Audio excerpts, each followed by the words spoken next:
The crystal ballroom didn't just go silent. It died. The first thing I heard was the jagged smash of a champagne flute hitting the marble. That was Thomas. His $50,000 watch was shaking so hard against the glass it shattered before he could even gasp. Every head turned. Every breath hitched. It was the visceral sound of old money, realizing it was no longer the most dangerous thing in the room. Kang Dae-hyun didn't knock. He didn't wait. He just occupied the space like a debt he'd already collected. He was a blur of silver platinum hair and matte black ink, a rule breaker in a tuxedo worn without a tie. Thomas stepped forward, his face the color of ash, a desperate greeting dying on his lips. Kang didn't even blink.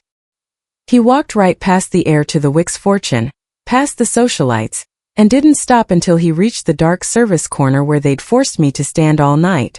Then the world's most reclusive billionaire, a man who never bows, dropped to one knee on the cold stone. He ignored the silver tray in my hands and the white nanny apron I wore. He reached for my wrist, his tattooed fingers grazing my skin, and whispered loud enough for the entire room to hear. "I'm done watching them treat you like a servant, Desiree. Tell them who you really are. Or I'll burn this house down to show them."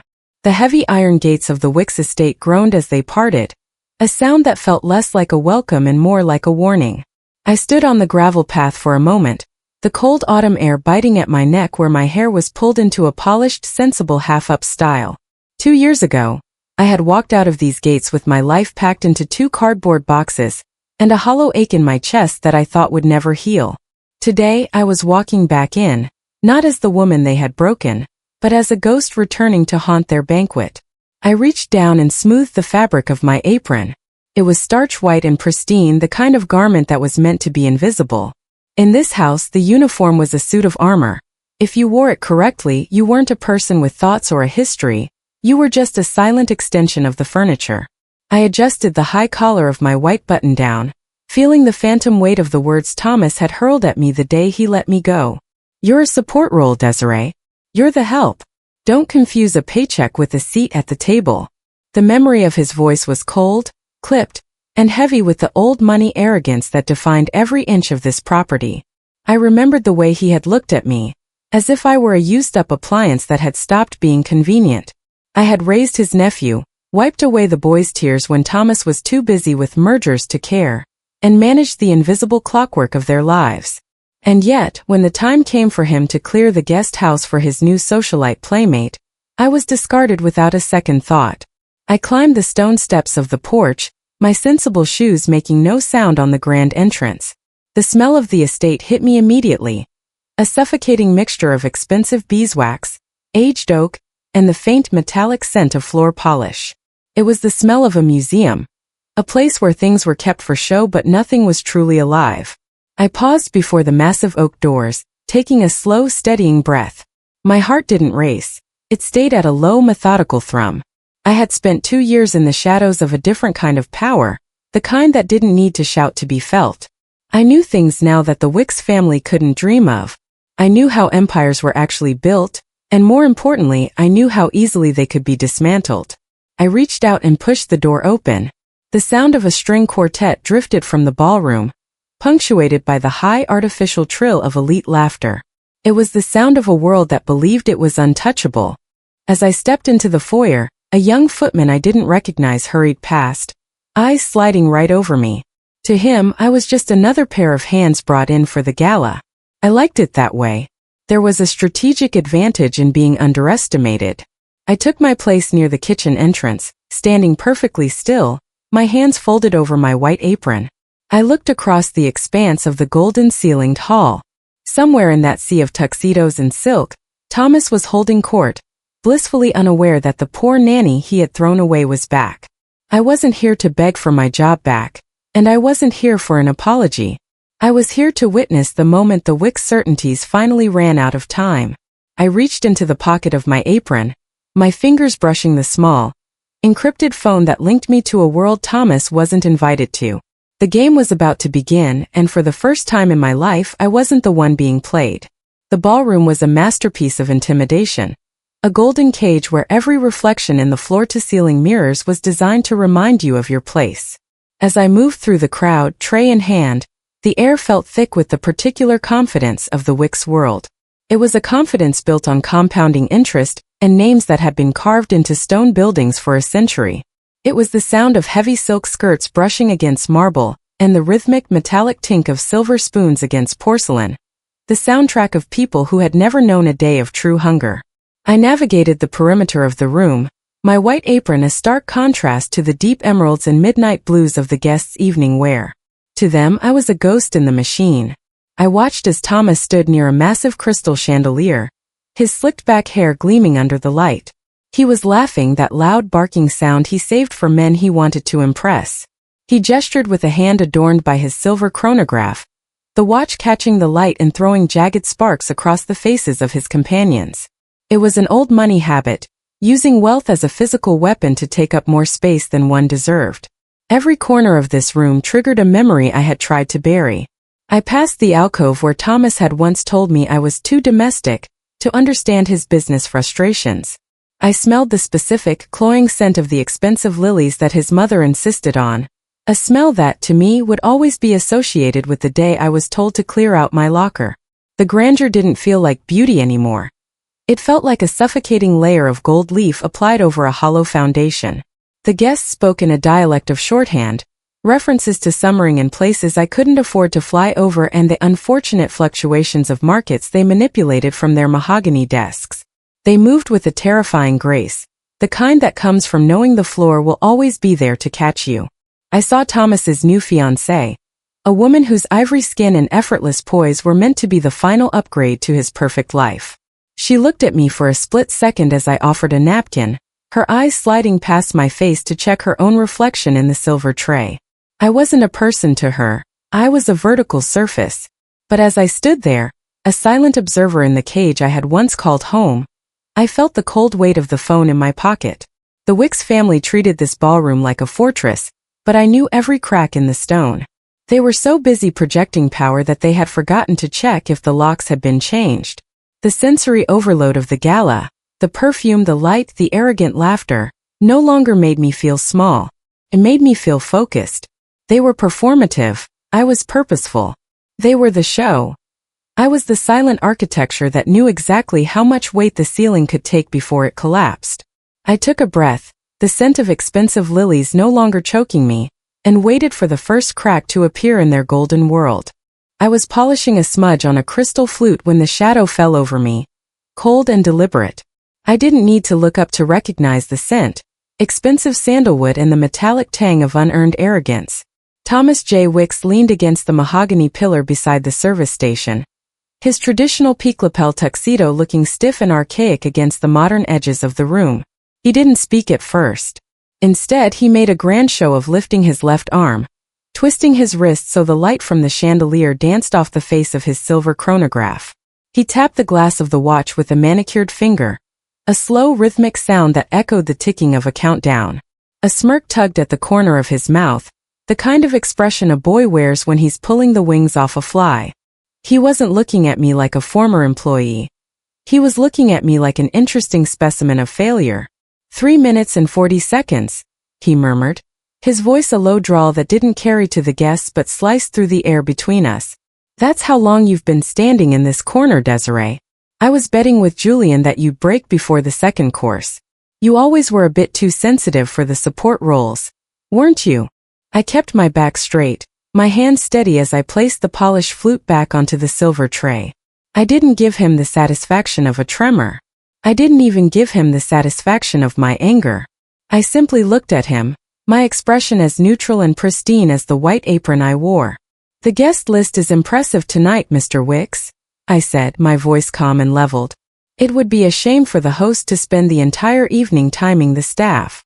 The smirk deepened, turning into something sharper, more jagged.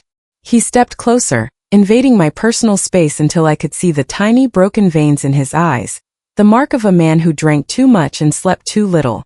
He held the watch up between us, the second hand sweeping forward with cold mechanical indifference. I'm timing you because I want to see the exact moment the reality sets in, he hissed. Look at this room, Desiree. Look at the gold, the bloodlines, the sheer weight of what we are. You thought that by raising my nephew, by playing house in the guest cottage, You were somehow becoming one of us. But here you are. Back in the white shirt. Back in the apron. Standing in the dark while we celebrate in the light. He leaned in closer, his breath warm against my ear. I give you 10 more minutes before you start looking for a side door to cry in. And when you do, remember, I'm the one who put you back where you belong. He tapped the watch face one last time, a gesture of finality, and straightened his bow tie. He didn't wait for a response. In his mind, I didn't have one.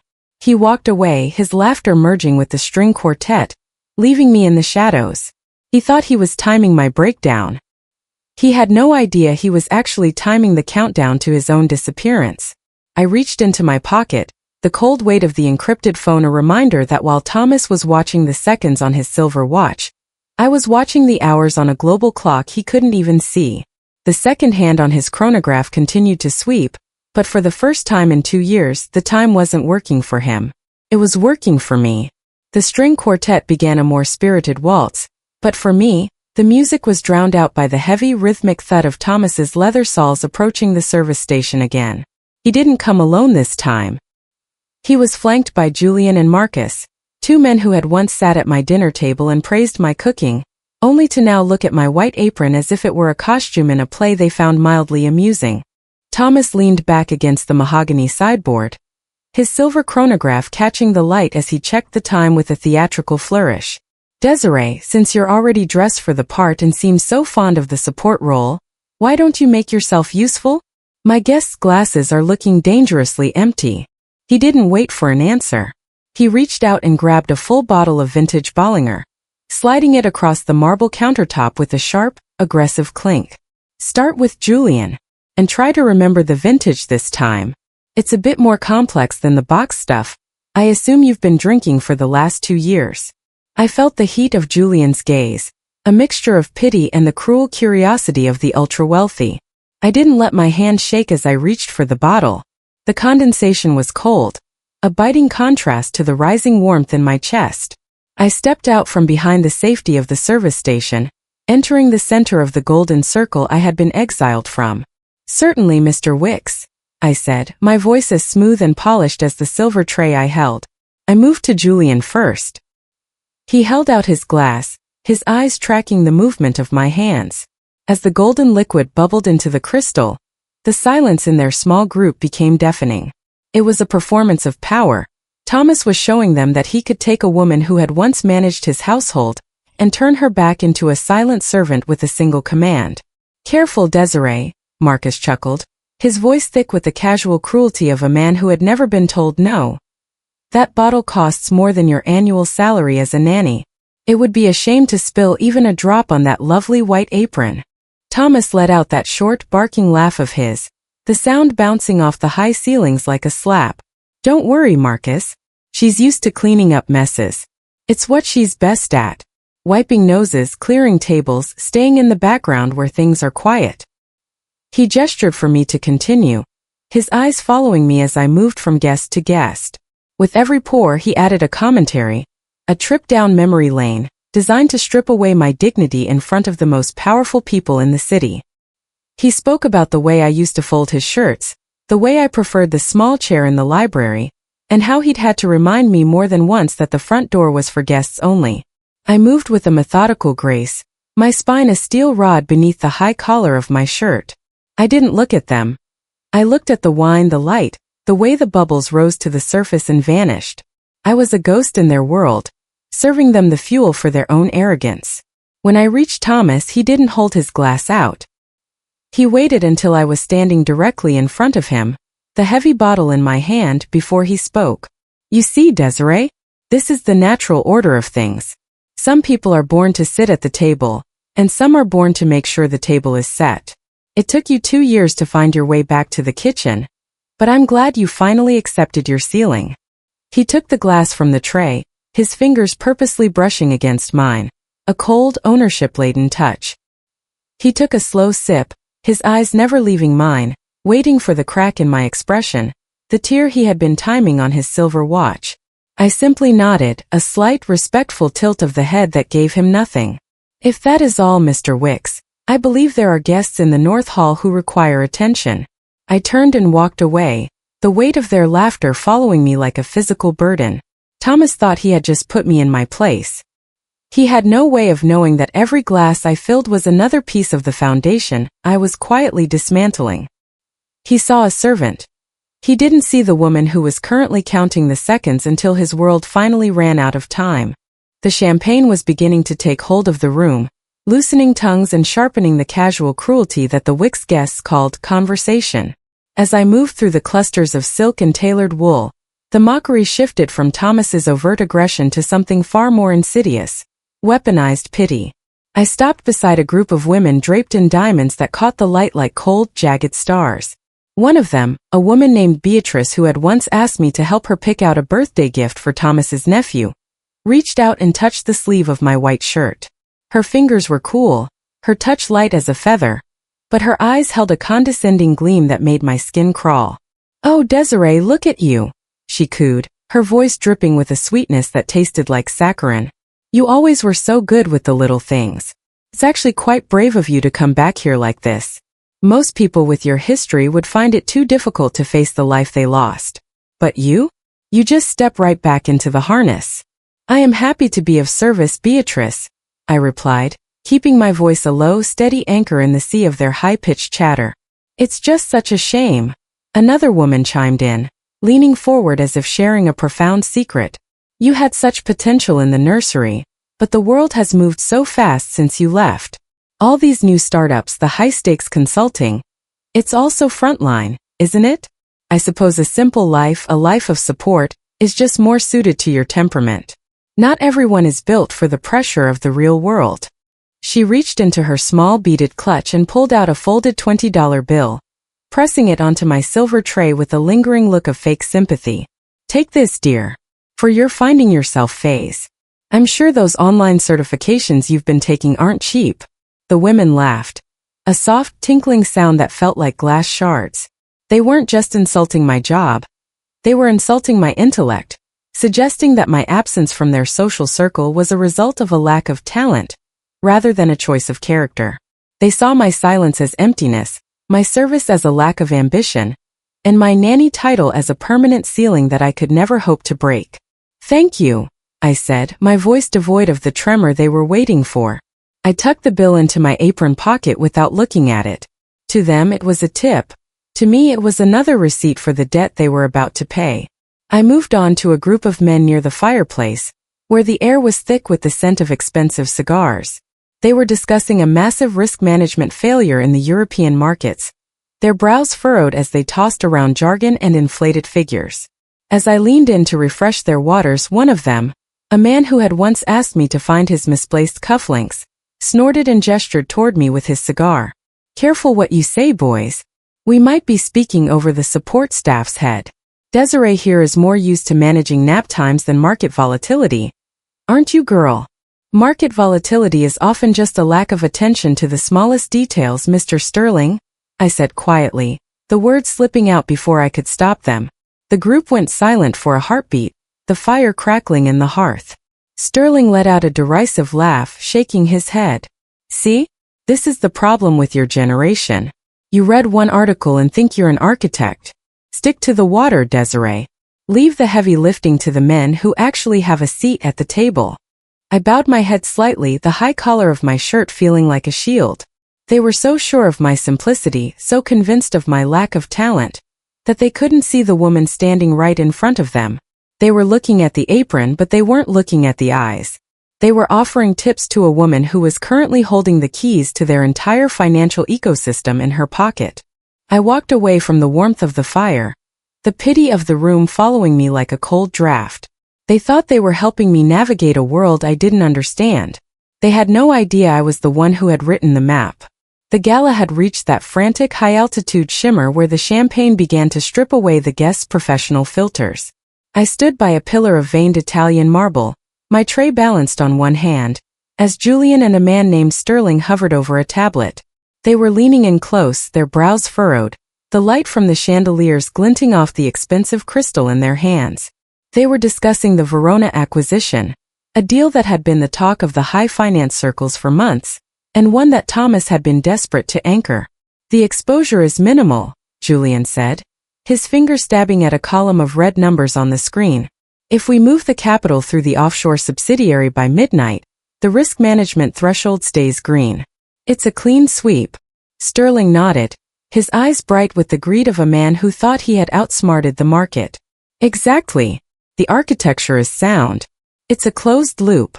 I leaned in slightly as I offered them a fresh plate of hors d'oeuvres, my eyes grazing the tablet for only a second. I didn't need longer. I had built the predictive models for acquisitions 10 times this size during my silent years. I knew the Verona structure because I had been the one to flag its predecessor as a toxic asset months ago. The loop isn't closed, Mr. Julian, I said, my voice barely a whisper, yet perfectly clear beneath the swell of the violins. Both men froze. They looked at me as if the marble pillar itself had just offered an opinion. Julian's lip curled in a mixture of confusion and immediate dismissal. Excuse me. The subsidiary in the third column, I continued, gesturing subtly with a cloth-covered hand toward the tablet. It's tied to a variable interest entity in Singapore.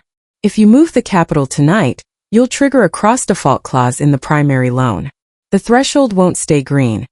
It will collapse the entire architecture by Monday morning. For a heartbeat, the air between us was electric. Julian looked at the screen, then back at me, his face flushing a deep, angry crimson. He didn't look at the numbers again to check if I was right. He didn't ask how a nanny knew what a cross-default clause was. Instead, he let out a short, sharp bark of a laugh that drew the attention of the nearby tables. Did you hear that, Sterling? Julian sneered, shaking his head. The help has been reading the financial columns again. I suppose after spending all day folding laundry, the brain looks for anything to occupy itself. Sterling chuckled, taking a slow sip of his drink. It's adorable, really. Desiree, stick to the catering. This isn't a nursery rhyme where everyone gets a gold star for participating. This is grown-up arithmetic. The architecture was designed by the best analysts in the city. I think they know a bit more than someone whose greatest career achievement is keeping a toddler from choking on a grape. I was only suggesting a double-check of the Singapore filings, I said, my voice remaining an unshakable anchor of calm. And I'm suggesting you go find some more of those little crab cakes, Julian snapped, turning his back to me. The experts are talking now. Don't let the door hit your apron on the way out. I bowed my head, a slight, graceful movement that hid the cold flash of certainty in my eyes. I walked away, the tray light in my hands. I hadn't expected them to listen. In fact, I needed them to ignore me. Their arrogance was the very tool I was using to dismantle them. They were so blinded by the support role I was playing that they couldn't see the architect standing in their midst. I checked the time. Not on a silver watch, but on the internal clock that told me exactly how much longer the Wicks empire had before the Singapore trigger I had just warned them about pulled the floor out from under their feet. They had dismissed the invisible architecture of my mind, and by Monday, they would realize that the only thing holding up their golden world was the very woman they had just told to go find the crab cakes. The string quartet transitioned into a triumphant, soaring concerto, the kind of music that signaled a shift from dinner to the theater of ego. Thomas stepped onto the small marble dais at the head of the room, his hand clamped firmly around the waist of the woman in ivory. He tapped his crystal flute with a silver spoon, the high-pitched ping slicing through the low hum of gossip until the room fell into an expectant, hungry silence. I stood at the edge of the light, the weight of a half-empty tray of hors d'oeuvres pulling at my shoulder.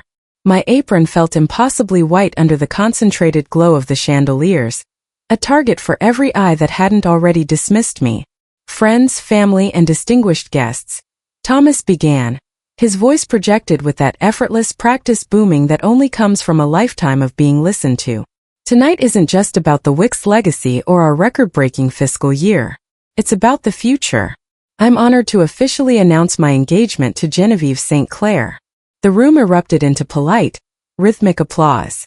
Genevieve tilted her head back, her diamond necklace flashing like a row of teeth. Thomas waited for the noise to subside, but his eyes didn't stay on his fiancée. They roamed the room until they found me, standing in the shadows of the service entrance. A cruel, playful light entered his gaze, the look of a boy who had saved his best insult for the finale. You know, Thomas continued, his voice dropping to a conversational, mock-intimate tone that carried perfectly through the silence. They say a man's home is his castle, but every castle needs a foundation. For a long time I thought that foundation was about simplicity. I thought it was about finding someone with an uncomplicated heart, someone who was content to stay in the background and keep the fires burning while the world moved on. He paused, a smirk playing on his lips as a few guests snickered, their eyes darting toward me. But as I look at Genevieve, he said, turning back to his fiancée while still aiming his words at me like a volley of arrows, I realize that a man of my standing doesn't need a nanny for his soul. He needs a queen for his empire. He needs someone who understands the weight of a crown, not someone who is just happy to be allowed into the room to fold the linens. Desiree, I hope you're taking notes. This is what it looks like when someone actually belongs at the table. The laughter that followed was soft but jagged. It was the sound of 100 people agreeing that I was small. Genevieve let out a delicate, tinkling laugh, leaning into Thomas's shoulder as if the very idea of me was a charming little joke they shared. Thomas raised his glass toward me in a mocking toast, his silver chronograph catching the light one last time. To the uncomplicated hearts, he sneered. May they always find a nice quiet corner to watch the rest of us lead the world. I felt the eyes of the room pressing into me, waiting for the break.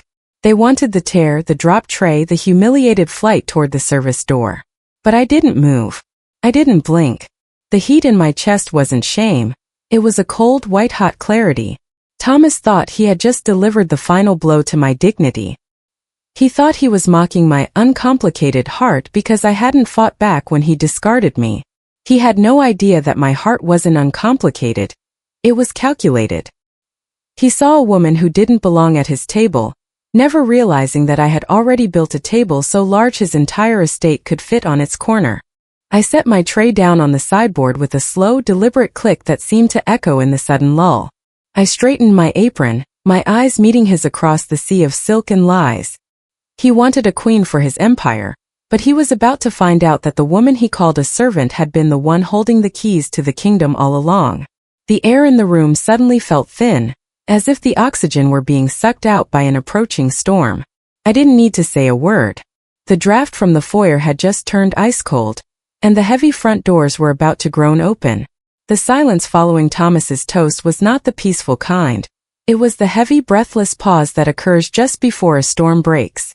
The air in the ballroom suddenly recalibrated, turning ice cold as a draft swept through the hall, extinguishing several candles and rattling the crystal prisms of the chandeliers. Then came the sound, not a knock, but the heavy, authoritative thud of the double oak doors being thrown open with such force that the sound echoed like a gavel in a courtroom. Every head in the room snapped toward the foyer. Thomas, still standing on the marble dais with his glass raised, froze. I watched the color drain from his face, his old money certainty evaporating in a single heartbeat. Kang Dae-hyun didn't just walk into the room. He occupied it. He moved with the architecture of authority, a stride so grounded and deliberate that the marble floor seemed to acknowledge his weight. He was a vision of modern power, the silver platinum undercut of his hair gleaming like a blade under the lights, his matte black tuxedo fitting him like a second skin. He wore no tie, his collar open to reveal the intricate black ink of tattoos that climbed his neck, a visual middle finger to every stagnant tradition the Wicks family held dear. He didn't look at the grandeur of the room. He didn't look at the elite guests who were now stumbling back to create a path for him, their silk dresses rustling like dry leaves. He didn't even look at Thomas, who had lowered his glass so quickly the champagne spilled over his trembling fingers. The atmosphere didn't just shift, it shattered. I heard the frantic, rhythmic tick-tick-tick of Thomas's silver chronograph as he stood paralyzed, the sound of a man watching his own relevance disappear in real time. The Reclusive CEO, the man who was rumored to pull the strings of global markets from the shadows, and who never appeared at social functions, was here. And he was moving with a terrifying, unhurried certainty. The crowd parted for him as if he were a physical force of nature. There was no greeting, no networking, no polite nods. Kang moved through the sea of tuxedos and diamonds as if they were ghosts. He didn't scan the room. He didn't need to. His eyes were fixed on the one person in the room everyone else had spent the night trying to erase. He moved past the golden center, past the laughter, and headed straight for the shadows where the light barely reached. He headed for the service corner. He headed for me. As he approached, the suffocating weight of the room's mockery vanished, replaced by the sheer, overwhelming gravity of his presence. I stood perfectly still, my hands folded over my white apron, the high collar of my shirt a stark contrast to the dark storm of his eyes. The room had spent the night telling me I was invisible, but as Kang Dae-hyun stepped into the shadows to meet me, it became clear that I was the only thing he had come to see. The architecture of his authority was now a shield around us, and for the first time in 2 years, the Wicks estate felt like it was finally under new management. The golden luster of the ballroom seemed to dim as Kang Dae-hyun crossed the threshold of the service area, creating a vacuum of silence so absolute that even the string quartet's notes felt like they were dying in midair. He moved with a predatory grace, his matte black tuxedo cutting a dark silhouette against the ivory and gold opulence of the Wicks estate. To any other man, the room was a gauntlet of power, governors, CEOs, and heirs to century-old fortunes, but to Kang, they were merely obstacles in his line of sight. Thomas stepped forward, his face a frantic mask of sycophantic ambition. He adjusted his peak lapel jacket, his silver chronograph catching the light as he prepared a handshake that he clearly thought would define his career. "Mr. Kang," Thomas began, his voice cracking slightly under the strain of forced confidence.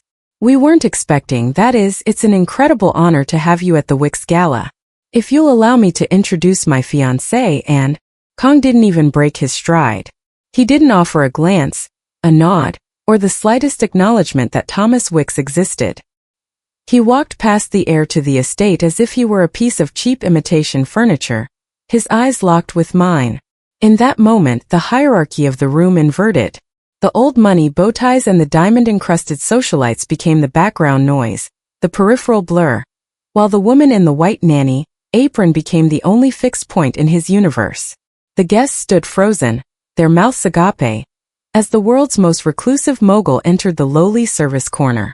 I felt the heat of his gaze, a mixture of cold fury for what I had endured and a terrifying possessive warmth. He stopped inches from me, his presence a physical weight that pushed back the air. Up close, the black ink of the tattoos on his neck looked like ancient script, a stark contrast to the pristine, high-collared white shirt I wore. He looked at the tray in my hand, then at the apron tied around my waist, the garment Thomas had spent the night using as a symbol of my place. Kang's jaw tightened, a small muscle leaping in his cheek. He didn't care about the etiquette of the gala or the hundreds of cameras hidden in the phones of the elite. He reached out, his tattooed fingers grazing the edge of my tray before he gently took it from my hands and set it on a nearby sideboard with a final metallic click. "Desiree," he said, his voice a low, resonant hum that seemed to vibrate through the floorboards. It wasn't a question, it was a reclamation. The room gasped. The sound of 100 socialites realizing they had mocked a woman who held the attention of a man they couldn't even get a meeting with was like a physical wave. Thomas stood paralyzed behind us, his hand still half extended for a handshake that would never come, his silver watch ticking away the seconds of his social demise. Kang didn't look back. He didn't have to. He had found the only person in the ballroom who mattered, and as he reached out to tuck a stray lock of my dark hair behind my ear, the poor nanny disappeared. In her place stood the woman who had captivated the most dangerous man in the room, and the golden cage of the Wicks family finally began to crumble. The silence in the ballroom had transitioned from a vacuum to a physical pressure, heavy enough to make the lungs ache. Every guest stood as if carved from marble, their gazes pinned to the service corner where the world's most powerful man was systematically dismantling the Wicks social hierarchy. Kang Dae-hyun didn't look at the crowd, and he certainly didn't look at Thomas, who was now trembling so violently that the ice in his glass rattled like a death knell. Instead, Kang reached out, his tattooed fingers gently taking the empty silver tray from my hands. He placed it on the sideboard with a final metallic click, the sound of my service ending forever. Then, with the unhurried grace of a man who moved for no one, the billionaire who had never bowed to an altar or a throne lowered himself. The sound was subtle, yet it felt like a seismic shift, the soft thud of his knee hitting the marble floor. A collective gasp ripped through the room, followed by the jagged sound of Thomas's silver chronograph finally hitting the floor. The watch didn't just fall. It shattered, the glass face spiderwebbing across the stone as the spring mechanism snapped. It was the literal sound of Thomas's world, his timing, his control, his old money certainty, splintering into 1,000 useless pieces. Kang looked up at me, his dark eyes fierce and unwavering. He ignored the high-collared white shirt I wore, and the white apron that marked me as the help. To him, I wasn't a nanny or a support role. I was the destination he had traveled across oceans to reach. He reached into the pocket of his matte black tuxedo, and pulled out a ring that seemed to swallow the light of every chandelier in the room. It was a diamond the size of a heartbeat, set in a band of dark, brushed titanium that matched the ink on his skin. "Desiree," he said, and his voice was a low, resonant bell that silenced the distant string quartet. "2 years ago you walked away because you thought your world was too small for mine. You thought you had to hide in the shadows to keep me safe from their judgment. But I've spent every second since then realizing that my world doesn't exist without you." I felt the heat of the room's collective shock, the way Genevieve's breath hitched and Julian's face turned a ghostly shade of gray.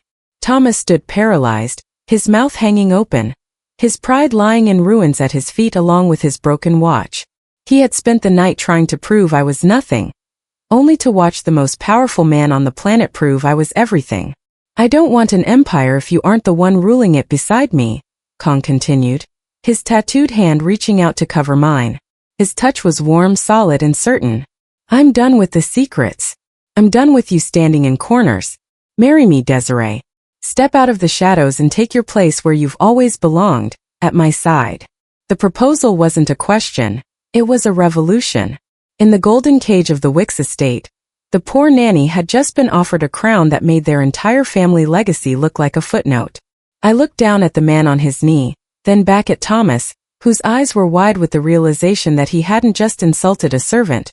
He had insulted the future matriarch of the global empire he was desperate to join. The floor beneath the Wicks family hadn't just cracked, it had vanished. And as I looked into Kang's eyes, I realized the only thing left to do was let the rest of their world burn. Kang didn't wait for me to speak. He stood up, his hand still firmly anchored to mine, and turned his head just enough to acknowledge the wreckage of the room. The guests were leaning in, their faces a grotesque gallery of confusion and dawning terror. Thomas was staring at the shattered remains of his watch on the floor, his mouth working silently, like a man trying to remember how to breathe. "You spent the evening talking about support roles, didn't you, Thomas?" Kang's voice was low, but it carried the weight of a falling axe. He didn't raise it, yet the string quartet in the distance seemed to falter and go silent. "You talked about frontline talent and simple hearts. You even had the audacity to offer her a tip for her finding herself phase." Kang pulled a slim translucent tablet from his inner pocket, the kind of hardware that didn't exist on the consumer market. With a flick of his thumb, he projected a holographic stream of data into the air between us and the Wicks family. Columns of light glowed with the stark reality of red and green.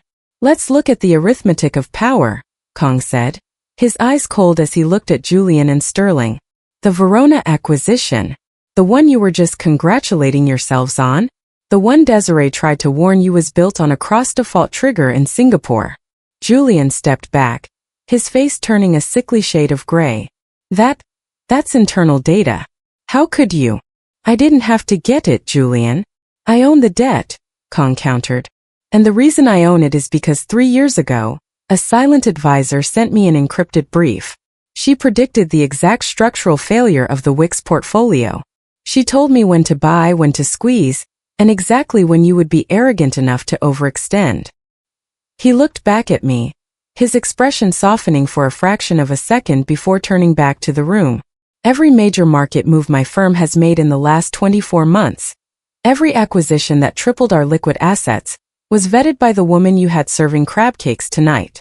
While you were mocking her for folding linens, she was the architect of the very floor you're standing on. She didn't just outperform your portfolio, Thomas. She dismantled it." The room was so quiet I could hear the hum of the air conditioning. Sterling's glass slipped from his hand, thudding onto the carpet. The experts who had laughed at my suggestion about the Singapore filings looked like they wanted the floor to swallow them whole. "She wasn't finding herself," Kang continued, his grip on my hand tightening in a silent promise. "She was finding out exactly how much your empire was worth when the support was removed. And as of midnight the answer is 0. The cross-default trigger she warned you about? I pulled it 10 minutes ago.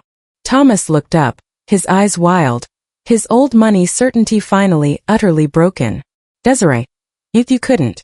We were family. You raised my nephew. I did, I said, speaking for the first time, my voice a calm, level blade in the silence. And that is why I let you keep the house. But the empire? That belongs to the people who know how to build, not just those who know how to inherit. I looked at the projected numbers, the red lines representing the Wicks collapse and the green lines representing the growth of a future they were no longer a part of. Kang wasn't just my fiancé. He was my partner in a language Thomas didn't speak, the language of actual worth.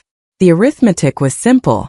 They had spent the night trying to prove I was small, never realizing that the smaller they tried to make me, the more of their world I was able to see, and eventually own.